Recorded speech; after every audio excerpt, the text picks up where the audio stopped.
Hi, everyone, and welcome. This is Seek Sustainable Japan. I'm JJWalsh, and today we are talking about very innovative idea for reusing old houses in rural Japan, bringing in the community and visitors together. Very innovative. Excited to talk to these two amazing women, Tamaki Nishimura and Monika Sadkiewicz. Yeah, Good did job. I get close? Okay. Yes, very good. Yes. Thanks so much for joining, you guys. It's wonderful. Wonderful to have you here. Thank you for Thank you having for us. having us. Oh, wow. Yeah. So your project, your business is called Planet DAO, Yes. Correct. and it's a very innovative way to make use of Japan's rural areas where we actually have a lot of very valuable areas, very valuable properties which aren't being protected. And that's kind of the core of your main idea. Is that right? Right. How did you get the idea? Tamaki, I'll ask you as the founder, like, where did this idea come from to do Mm-hmm. something like this? Sure. So, my background is tourism, I would say. Yeah. Ever since I started my career, I was always in the inbound tourism where we used to make the platform where the inbound tourists can book their local experiences to kind of see the deep side of Japan, like tofu making tour with a tofu master, and even we have when we make the bar hopping tour, always bring the tourists to where like no other tourists go to, only like local Japanese people go to. That was the kind of service that we were providing. But because of the COVID, we had to shut down the business. And during the downtime, the NFT Bitcoin was pretty big in Japan in 2021 to 22. But that's how I got to know about cryptocurrency and also the concept of DAO. And what I was passionate about is the concept of the DAO because that's where the individuals gather to pursue one single goal. Yeah, no matter like where they come from and no matter what gender they are and nationality and all. So that I thought that idea could fit in to solve the problem of Japan, which we are losing the culture, and no one from the government or local government are not really helping out. Yeah, and we solve the problem with the power of individuals, and I kind of combined the concept of the DAO and then also problem that we have, and those like fans who love about Japan. Yeah, that's Ah, how we came up. so DAO means decentralized autonomous organization, Yes. right? So Yes. a very different kind of community focused kind of organization. Is that right? Yes, you're right. And planet because your connection is to the environment, to sustainability, to local communities and Right. cultures. Is that right? Right, right. And also, I name it Planet because Planet is like no one owns a planet, right? But everyone can use it. So yeah, I named it Planet DAO because for the those Japanese properties that are not being used has the same problem and has the same possibility too. Yeah, can be open for anyone to use it, but actually owned by not a single one person, but owned by people who has the same will or goal. Yeah, that's great. When I was talking to Michelle Huang about her project, it was really exciting, and I think there's some parallels there to what you're doing with Planet DAO and what she's doing with the AKIYA Collective. Um, Right. really exciting to have these women-led, new, innovative, entrepreneur-focused. It's wonderful community building. Now, Monica, you're the community manager. Correct. So, how did you get inspired and interested in joining this project? Long story short, I've been teaching mainly in Japan for about seven. I mean, now it's over a decade, but it was at that time post COVID. It was about 7 years, and I kind of got burnt out. And there are multiple factors. One thing that I realized is that a lot of people want to contribute to Japan, but because of lack of Japanese, not knowing the legal structure, and in general the cultural differences in business, a lot of people couldn't help Japan or support Japan as much as they were willing to, or simple issues like me and my partner trying to rent an apartment after so many years. I've been living in Japan for half of my life, yet it took us a longer while. And sometime in this during this journey, we did consider AKIYAs.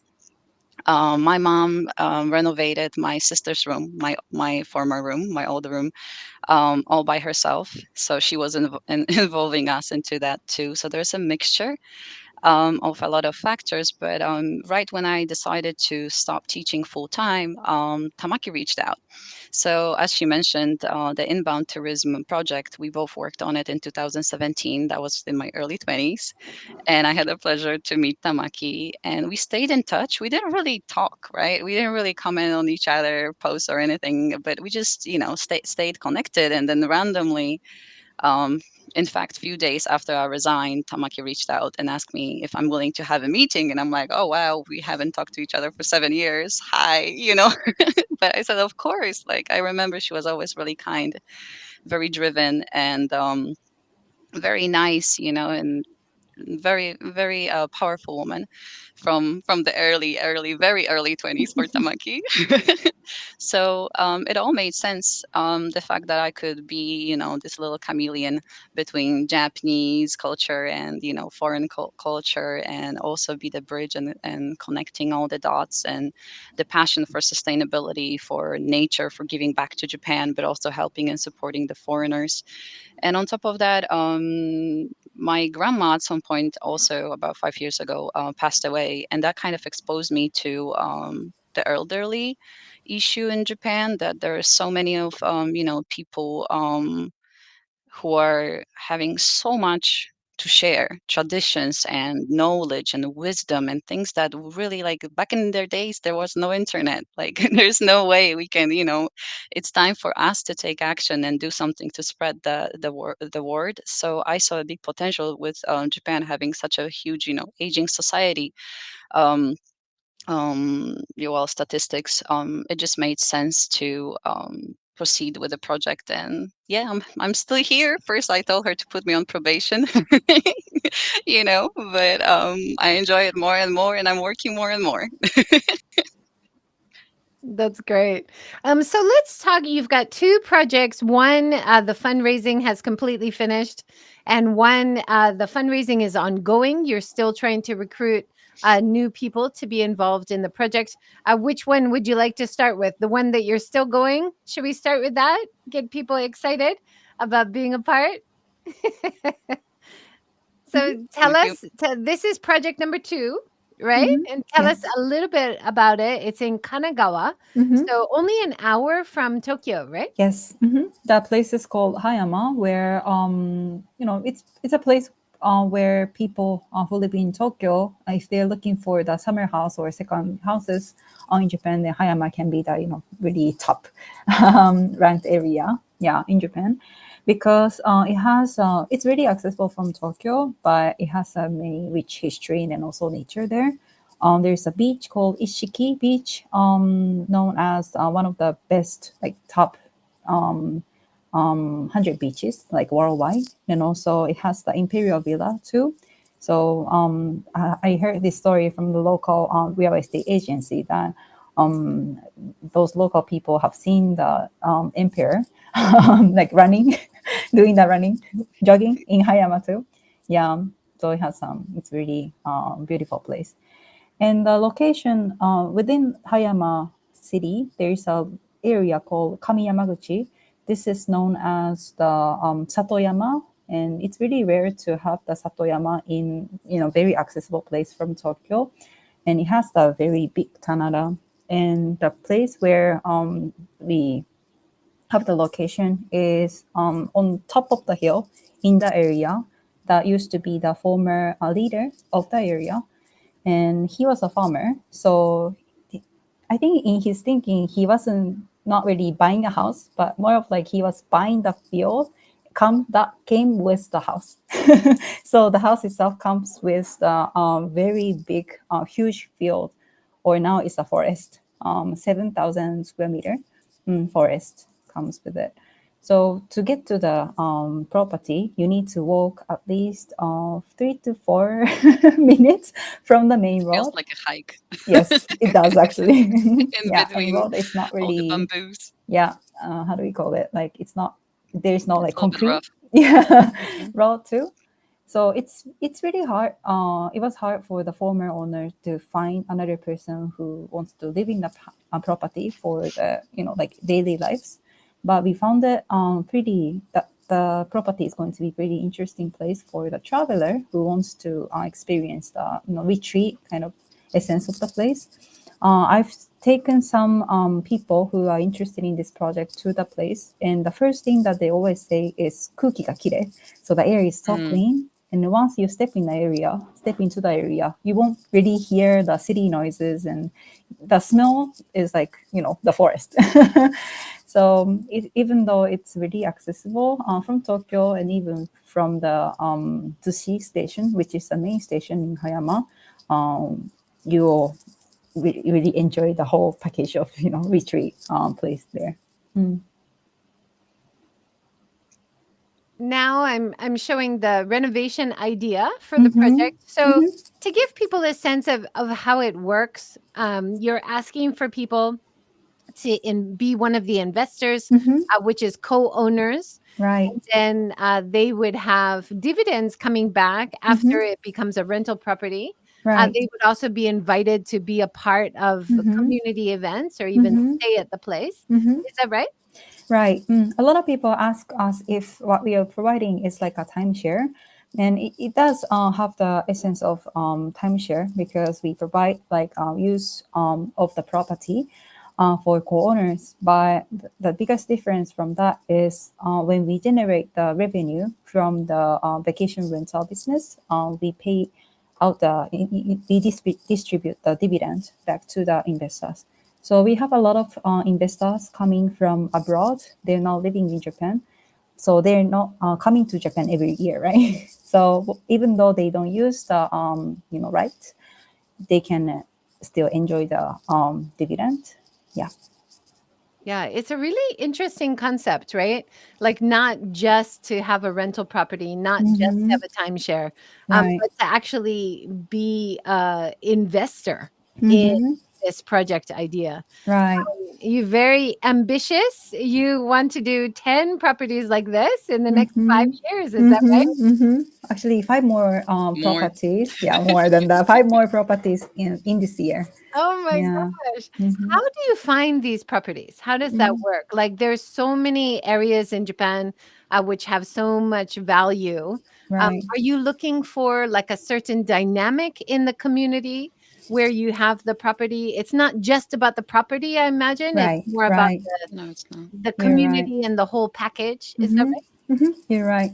So a lot of people ask us like, what's the criteria, of the property and how we find those properties. And as you said, we are not only looking for the property. We are looking for first of all the owner or someone from the local area who has a powerful will to that they want to preserve those property and pass it on to the future, and also those local teams who they can work with us, because for us we will be like new to the area and we need to kind of like learn from zero. And but I think local people will know the best about the area. So property plus those team is very very important for us. But we cannot really find those locations on the third platform, like real estate platform like Sumo. So those Unfortunately. property always come from the connections. That Mm, that is a common story, right? Of people like at the Minga Summit, they might start with the AKIYA Bank looking at the available mm, properties, mm. but then once they start spending time there, meeting locals, then they have connections to the better places, Right, which right. are available. And Mm, that's good to do it that way because then the local people also have more trust or familiarity with them, right? right, right. Monica, you were talking about on one of the podcasts that you guys have done, talking about going many times to develop the relationship before you take on a project. Is that right? Yes. It's an ongoing process.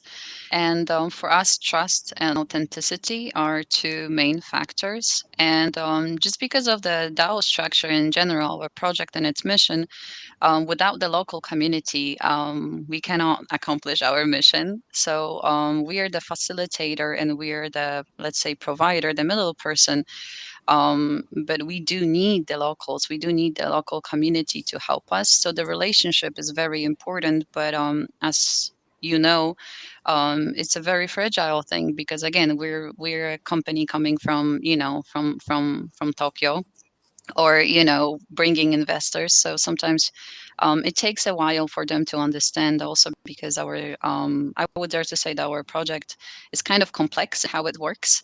So we need to make sure that they understand how we do it, when we do it, what's our main goal, what are the steps, so there is no misunderstanding. So yes, visits, but also ongoing phone calls and messages, and trying to accommodate and support them before we actually decide to, first they need to get to like us and trust us, and I think that's the most important part. Mm. But luckily our founders are really good at it. Tamaki and June are amazing at doing that. And yeah, and it's a beautiful journey. I'm really happy that we're able to go to such places. Yeah, and it's so important when we're talking about tourism, over tourism, local people feeling like they have no value from their own area because so many people are coming in, right? So that idea of having the local people have a clear benefit from these projects. You mentioned 40% of the organization is kept with the local people. Is that right? You're right. Mhm. Yes, So yeah, correct. it's really important because those two properties were actually approached from the individual who are willing to buy. But if one individual hold the whole ownership, then there will be no involvement from the local people, right? That's what they don't like about, and that they want to. That what they want to avoid too. So that's one of the reasons why we involve those local people in the decision making, and also make promises. Yeah, with the local people as well. Mm. Yeah, Yeah. interesting. Um, I think are you wearing bracelets or something? There's like a noise when you move your hands, Tamaki. Oh yeah. Yeah. Oh oh. Oh, maybe this. Oh, is Sorry, that okay, okay, yeah, maybe hold it up a little bit. hmm Yeah, that'd be great. I'm here. Thank you.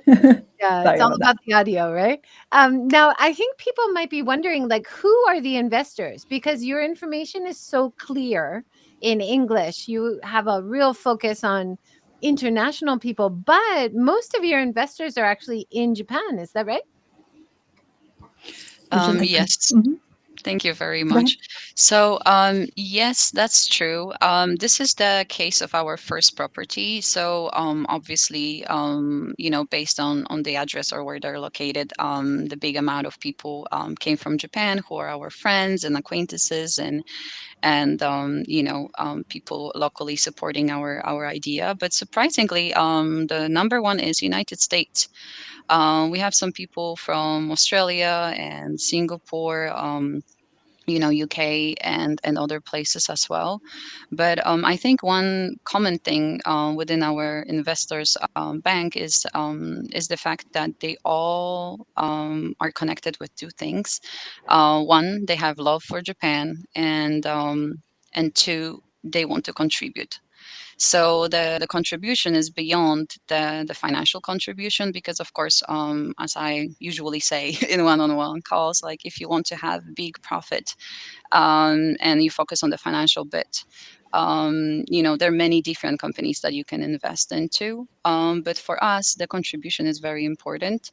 So it's not only investing; it's the fact that you are not only open to network within all the co-owners. Get to know everybody, but also you're fully involved in the decision making process. We have ongoing communication going. You have the Zoom calls every month, and other ways for you to contribute. So we don't want to be,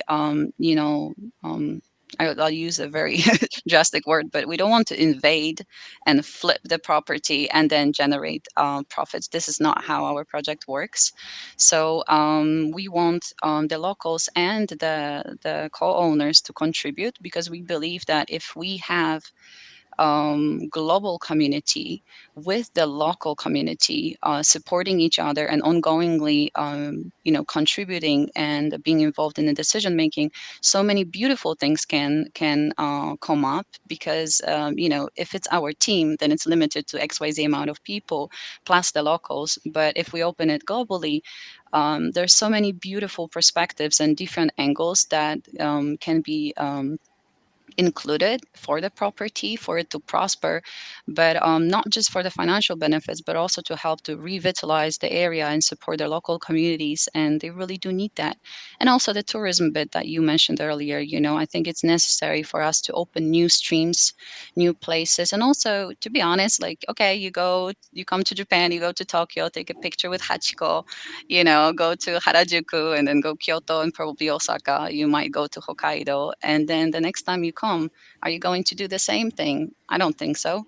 And the more you come, and there are many co-owners that actually visit regularly Japan, and they have deep love and sense of understanding or willingness to understand Japan on a deeper, more essential level, for whatever the reasons that they might have. I think it's very nice that they can come here and already have friends, meaning the locals that they talk to via Zoom, or maybe us, so they can call us or come to our office on Friday and actually have a coffee with us, meet us in person, and get some ideas of where to go next.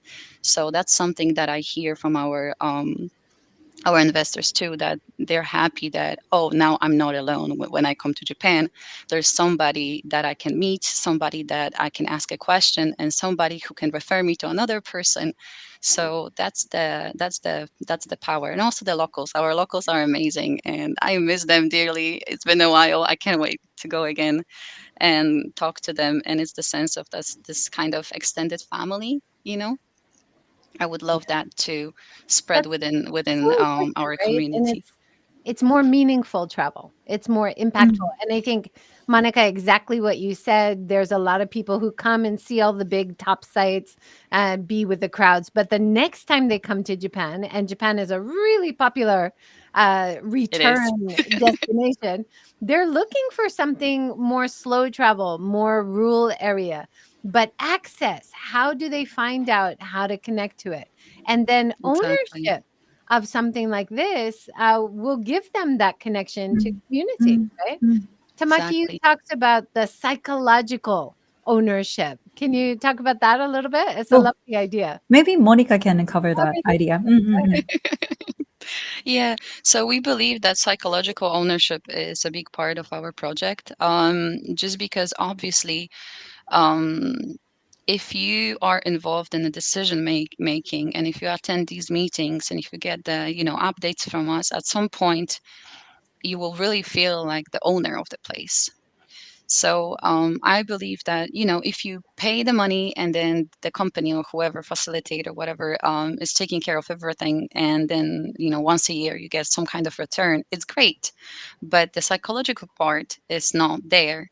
But if you actually can say, okay, I contributed to this and this project, we saved this and this property, I met this local community, and on top of that, this and this and this was my idea, and we talked about it, and this is how it looks like. And on top of that, the fact that they can bring friends and they can promote with us, um, I think that's the extension of the benefits. And also, what I appreciate is that the fact that our co-owner bank is very, very diverse. So we have all the professions that you can imagine. So sometimes when people ask me, who is our investor, I'm like, people who love Japan.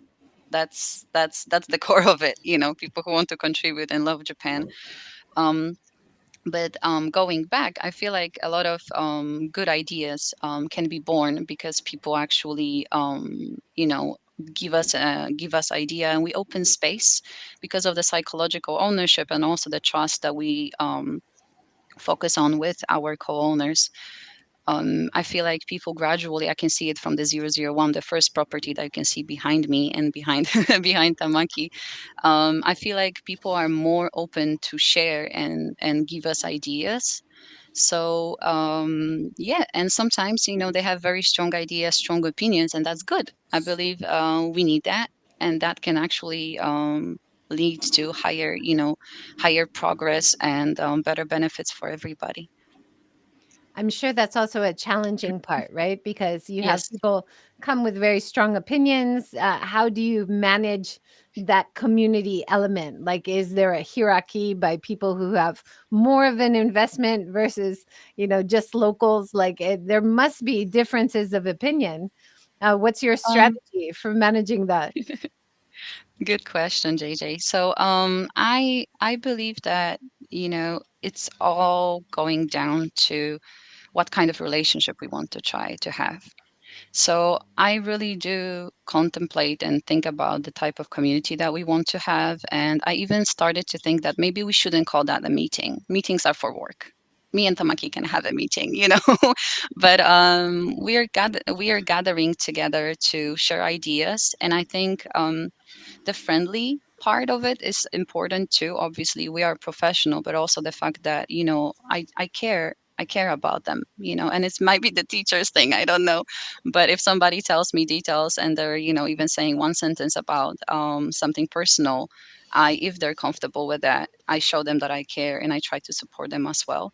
So I feel like the respect that we show to them, because we cannot demand respect, but if we maintain the respectful open conversation, saying thank you to everybody, using words like please, and I know it's such a simple concept, but this is the base, and I feel like sometimes people forget about that, focusing on the profits and focusing on the, I don't know, agenda or whatever, and they don't really open for the conversation. So I feel like facilitating that, asking a lot of questions, being open, being accessible. If somebody wants to have a meeting with me, they have access to, they can ask me anywhere.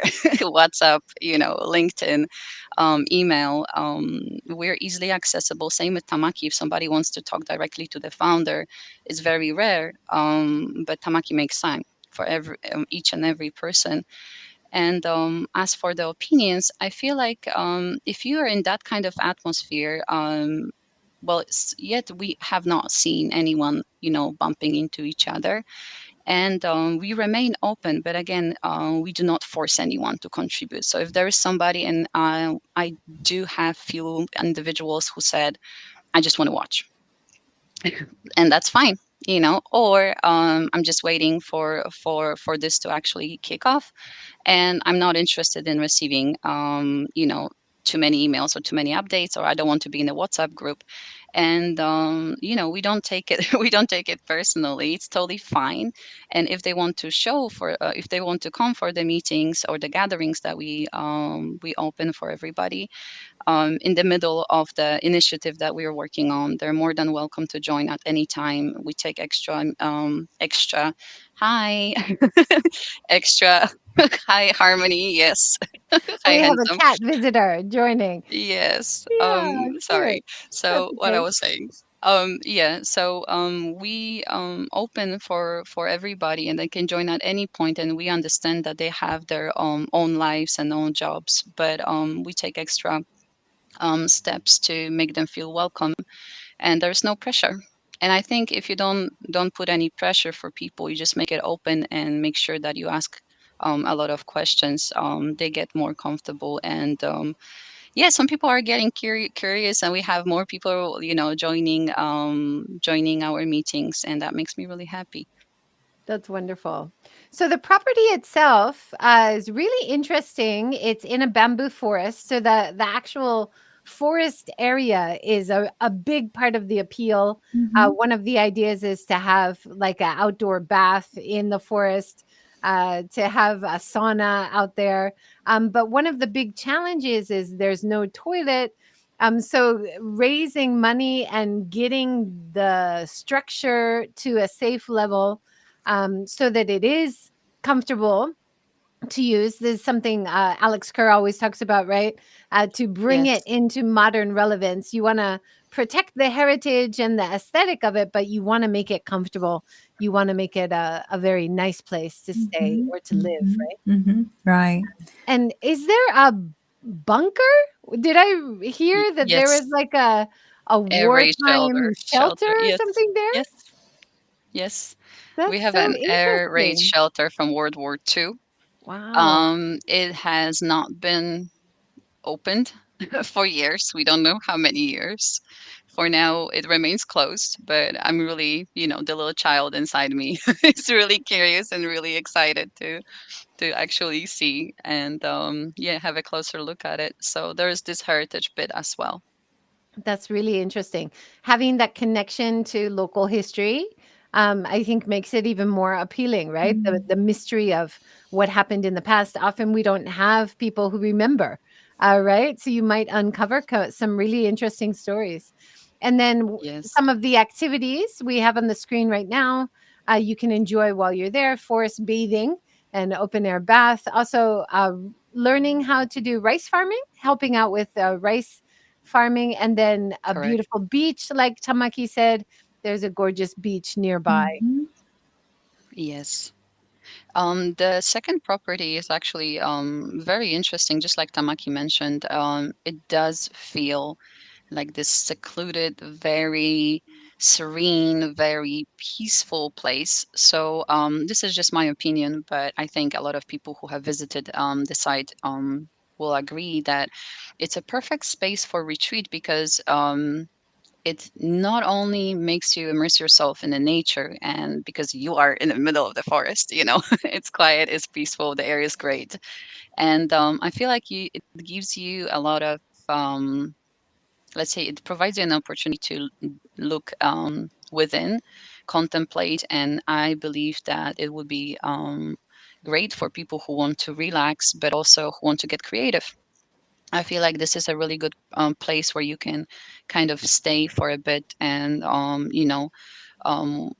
think, contemplate, or work on something that's very important for you, and also regenerate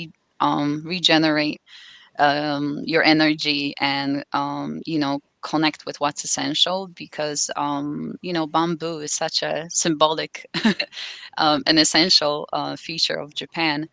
And yeah, we do have 7,000 meters square of land, so that's why the sauna and the outdoor bath um, is kind of an ideal but also maybe having some kind of path to walk around and discover and really, take your time in the middle, yet you're connected to everywhere because again, Kamakura is nearby. You have beaches you can do, sup, the stand-up paddle, and there are many activities actually, especially near Hayama. So you can actually be active and have this, happy beach life, but then like go somewhere that's very, very secluded and kind of look within. I think it's very, very interesting. And yeah, if I missed anything, Tamaki, please add on top of it. So yeah, we were actually applying for some grants from Kanagawa Prefecture too, since Kanagawa has many tourism spots, just like Hakone or Kamakura, where tourism come to. But Hayama is a place where they don't really have many tourists who stay there. So Kanagawa Prefecture wants to have more places like Hayama where that they hold those spots that the tourists can appreciate by for them to kind of like do the longer stay. So it's I think our concept will fit into what they want to do too, for tourists to kind of relax and not doing the only visiting the famous tourism spot, but also like enjoy the local lives. I think experiencing the locals' lives. Mm. Yes. So at the moment, you have 82 investors. The deadline has been extended to the end of March, end of Yes. this month, Mm-hmm. and 24 days left of the fundraising. We'll talk about the fundraiser that you successfully completed before. How you feeling? Hopeful that you will definitely get the fundraising for this second project? How you feeling? Yes. Always, Hmm. always hopeful. Yeah. I'm always hopeful. Mm. And yeah, I think it was the same with the first property. I always believe that we can achieve it. And yeah, we will see what future brings. There's still time. And I believe there are many people who are willing to contribute. It's just a matter of timing and matter of finding them. Mm. And yeah, I hope we can find more people to support our project, and I'm looking forward to meeting everybody in person or via Zoom or online. Yeah, wonderful. So from the pack of information from the website, can you explain a little bit about how it works as you become an investor, as a co-owner, and what Mhm. Planet DAO does? Can you just give us a little overview of this Mhm. chart? Mhm. Sure. So this structure actually a model depends on like which location and what kind of discussion that we will have with the owners. But Planet DAO 001 and 002 are pretty much the same structure. So we transfer the ownership of the property from the former owner to each KK 株式会社. For the first project was Planet DAO 001, and for this one it's Planet DAO 002. So the co-owners are going to become the investor and shareholders of those companies. And of course, as their shareholder, they will have the equity, which means that they can have the voting right and also the right to receive the dividend. And as you mentioned, 40%, about 40% of the shares goes to the locals too, but they don't need to like invest to become the member of the community. The investors are the one who are covering all the renovation fee and also acquiring the property. Yeah. And how Planet Labs involves is, of course, there's many individuals in the community. So we will have facilitate the community this one, and also do the management of the property. But we will outsource the how do you call it the actual works for the vacation rental. We are relying on the local team who initially introduced the property to us. So for Hayama, we have the local team who operate two more kominkas in the area. And also for 001 project, we have another team who runs the temple stay there. So it's the combination of the multiple companies' work. It's great to have that collaboration because creating the project, doing the renovations, getting the funding, that's your part of it. And then Right. having Yes. people actually manage the accommodation, that's a very different kind of Mm-hmm. business that you Mm-hmm. need, right? So it's Exactly. great to have a collaborator for that. Mm-hmm. For sure. Yeah. Yeah, wonderful. All right, let's talk about a little bit about the kind of properties Mm. you're looking at. I found this really interesting. You have A and B, the World Heritage, the National Treasures, and then C and D is maybe tangible cultural properties, historical buildings, but they don't get funding from the government. They usually don't get a lot of attention. Right. And it's really the bottom two that you're focused on. Is that right? Yes. Exactly. Yes, Yes. that's correct. Yeah. So just as you mentioned, the A and B is well supported by the government, and it doesn't really require any specific individual for its significance and the need to be widely understood. But when it comes to the bottom two, usually there are certain grants and certain help from the government that you can get. But one, you need to understand how it works. Two, you need to understand how to apply. Three, you need a specific individual to go through the process and actually, fill in everything. So it's not kind of, as we say in Japanese, it's not as atarimae.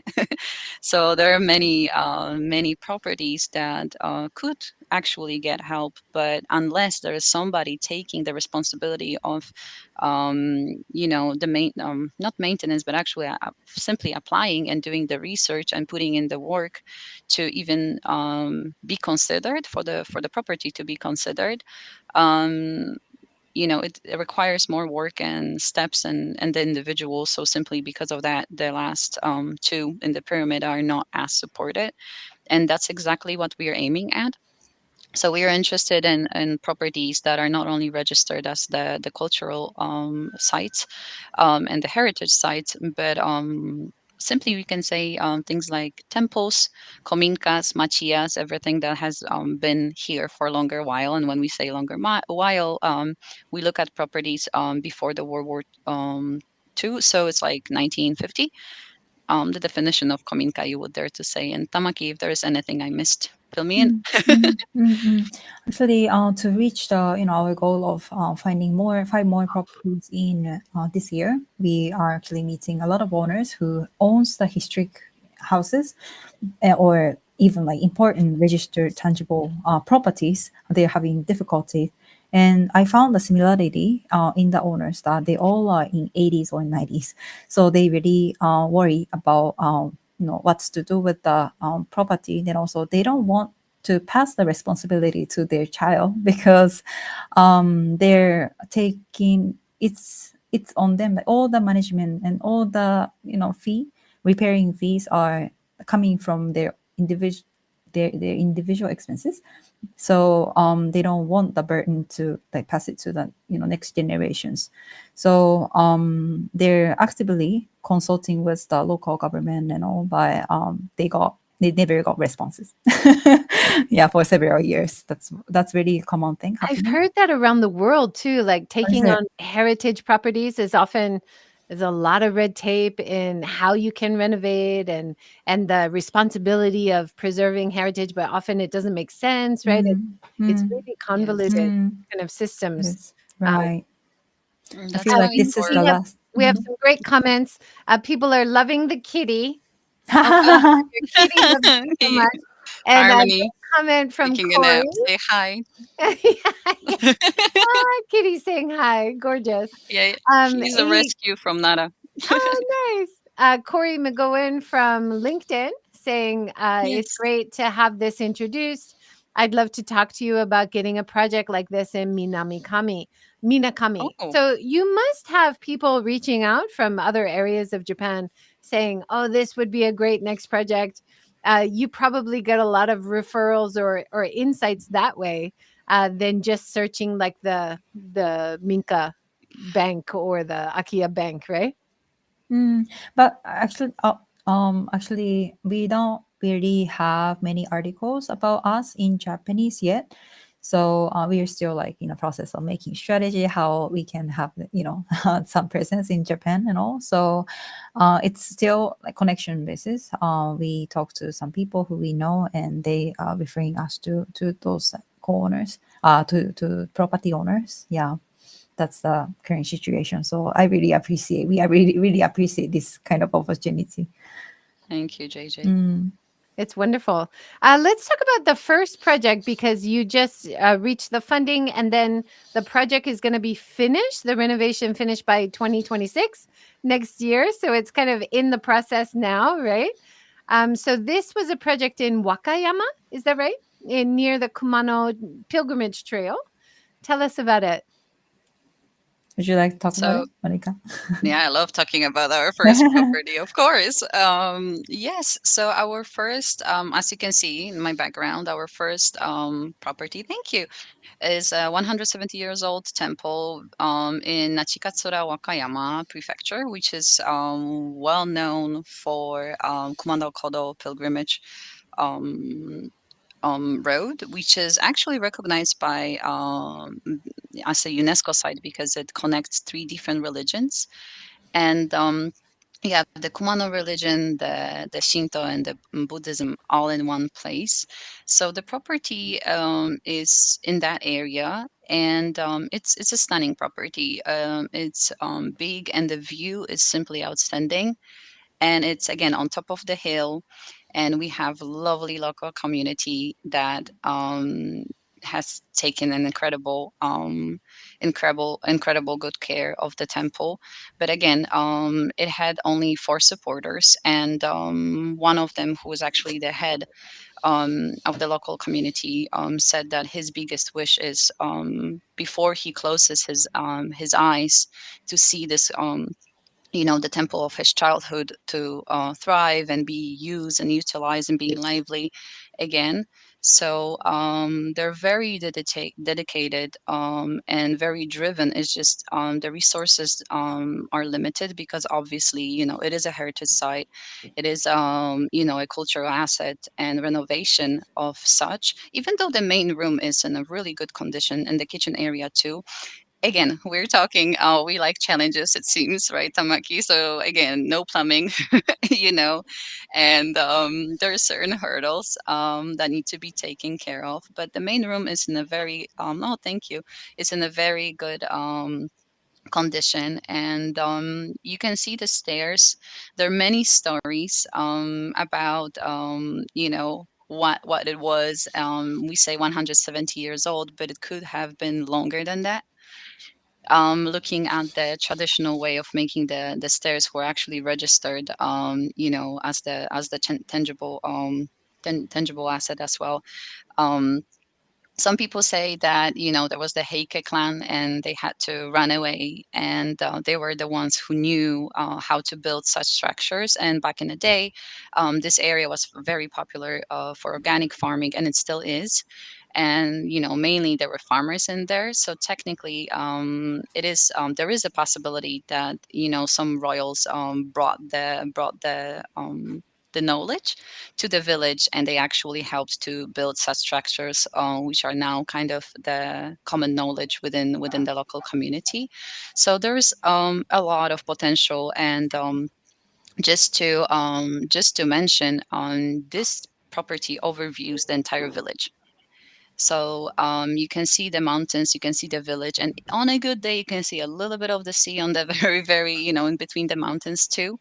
And first, it does give you the sense that the property is a kind of like the guardian of the whole area, and you're on top of the world, or you're on the top of Wakayama or whatever. But truth is that if you sit there and enjoy the view, there is some sense of peace that you can get, because you can really kind of immerse yourself into the feel of the local. And I always feel like my eyes and my ears feel more rested after each trip, because of the amount of green, and the lights are different, and you can really hear and feel the heartbeat of the local community, and the village itself. And the acoustic of the place is just incredible. So I do see it as a place where possibly if people want to do maybe some zazen or some kind of yoga retreats, mindfulness,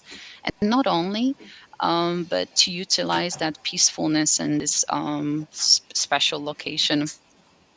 We gathered 134 global co-owners, and we already have pretty interesting ideas coming from the community. So I'm really looking forward where that will lead. And we just decided the construction company and the architect. And yeah, we're preparing ourselves for the renovation and the process, and doing some research that it relates that it requires. Yeah, congratulations. Very exciting. Thank you. So you had 134 investors, you raised 35 million yen. Yes. And one of the really interesting parts of the project is about the Buddhist temple, and the temple monk talking about, you have a great video walking around with him, and Yes. he shares so many insights about how so few temples have a resident monk anymore. 90% of the monks who are doing it now are part of a temple family. So, of course, in terms of the future, we probably will see a decline in the amount of monks. So, really special place to try to focus on renovating and preserving the culture as well as the building, right? Definitely. Right. Tamaki, would you like to talk more about it? Sure. So the chief priest monk's name is Nishiyama-san. His wish is he is that he's now actually taking care of 6 temples, or by all on his own, and there are only 3 monks in the same region, and there are 30 temples that they are taking care of right now. and two of them doesn't really have their children. So it's going to be like all the tempo. It's going to be might be on him. So he's really caring about and worrying about his life if he can survive taking care of all those tempo in the future. So reason why he's collaborating with us is that finding other way for the temple to be preserved and used for other purposes is one, and also he wants to change how people will see what monks does for their job. So right now, often people think that there is not really such a bright future, by becoming a monk. But he's actually having a camping site or sauna, just like you shown in a picture in his own temple. So people might be interested in becoming a monk to have those, have something different and meet many people like international, travelers, or many people coming from all over Japan and things like that. So that's why he's collaborating with us, even though he's really like he's a real monk. Yeah. It was so interesting to hear him talking about the idea of he speaks English Yes. amazingly well. Hmm. Yes. Talking about Zen Buddhism, mindfulness, how sauna and meditation can go together.